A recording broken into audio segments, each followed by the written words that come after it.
একে দেখলেই বোঝা যায়। হ্যাঁ ভাই, যত রকমের কষ্ট উপরওয়ালা একেই দিয়েছে। আসলে এর কপালটাই পোড়া। কিন্তু ওর বউটা ভালো ছিল, হঠাৎ করে যে ওই মেয়েটা কোথায় গেল তার কোনো খোঁজ নেই। তুই ঠিকই বলেছিস ভাই।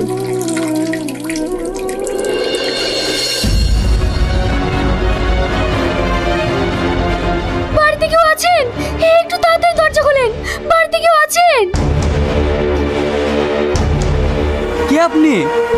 আপনি আমাকে বাঁচান, ওরা আমাকে মেরে ফেলবে। আপনি কি এসব আবল তাবল বলছেন? আমি তো কিছুই বুঝতে পারছি না। যান এখান থেকে। আপনার হাত ধরছি, আপনি আমাকে বাঁচান।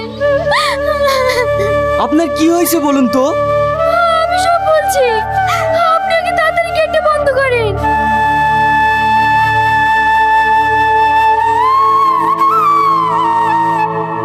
কি ব্যাপার, আপনি এত ভয় পাচ্ছেন কেন? আমাকে কিছু লোক পাচার করতে যাচ্ছিল, আমি কোনো রকমে পালিয়ে এসেছি। এখন ওরা আমাকে খুঁজে বেড়াচ্ছে। মানে? হ্যাঁ, আমার বাড়ি এখানে না, আমার বাড়ি কলকাতা। আমাকে আমার মামি বিহারে এই নোংরা লোকেদের কাছে বিক্রি করে দিয়েছে। কিন্তু কিভাবে? আর বলেন না, আমি এক হতভাগী মেয়ে, আমার বাবা মা কেউ নেই। আমার যার সাথে বিয়ে হয়েছে সেও একজন বোবা। আমরা দুজনে খুব ভালোই ছিলাম, কিন্তু হঠাৎ একদিন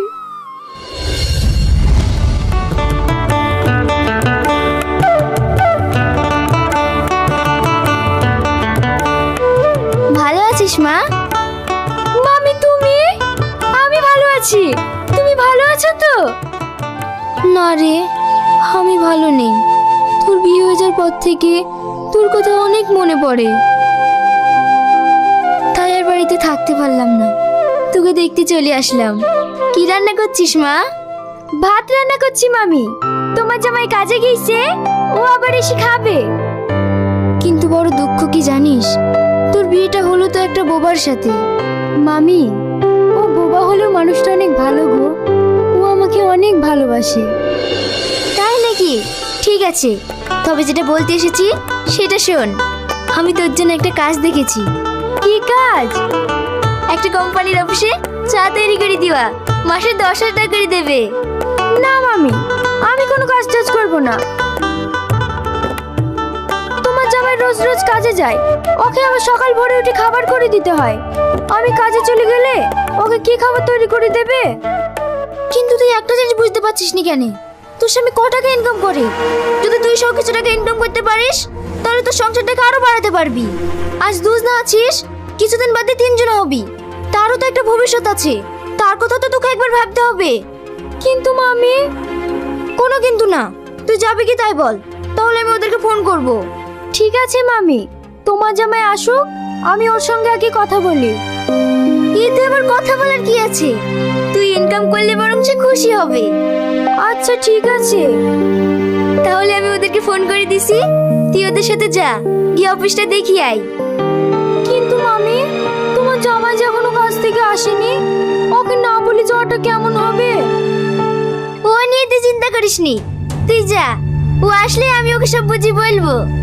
আচ্ছা ঠিক আছে, তাহলে তুই তাড়াতাড়ি রেডি হইলে আমি ওদের ফোন করছি।